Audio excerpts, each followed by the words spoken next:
Today I'll be showing you how to build the CSGO Bowie knife. The build itself is pretty straightforward, of it I will be using a slightly different material this time around. If you've seen my Huntsman build, this build should be no different. As usual, we'll be using a 110-pound cardstock to create our hardened paper. This time you'll need to make enough to build two 18-inch long templates, as one template would be used to make the main blade, while the other will be used to cut out the two support pieces.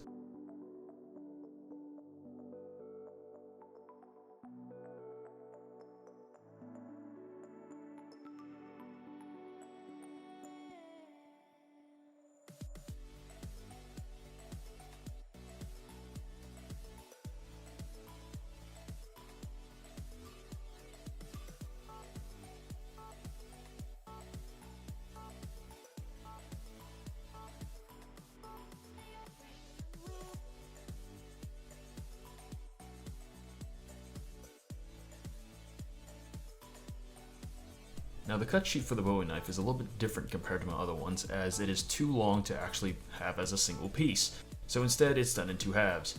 So what you'll need to do is tape them together, making sure that the center lines are aligned. Tape the entire thing to the template, then cut out these three pieces. The two smaller pieces are the support pieces. Those should be glued one to each side.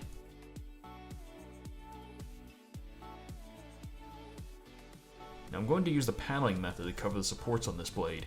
The easiest way to do this is to simply cut out a slightly larger profile than what you have for your blade, glue the entire piece onto the blade itself, then trim off any excess material.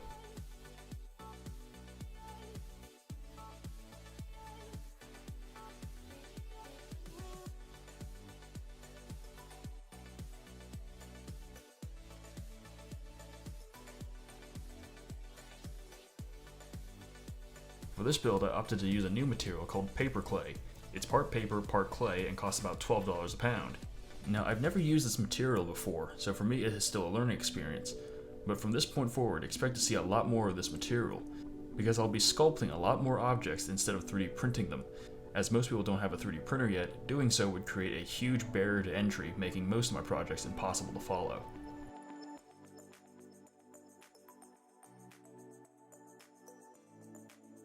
For this knife, I went with the night skin.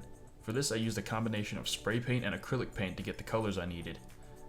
The night skin is not actually completely black, as it does have some light hues of blue in it. The only part on this knife that is truly black are the grips.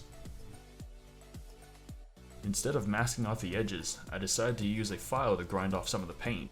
This will also create that rough ground look it has on the cutting edge that's also present on the in-game model.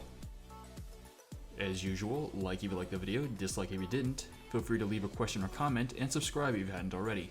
You can also follow me on Twitter, where I post behind the scenes pictures, previews of my next project, and news updates in case I go on another 4-month hiatus.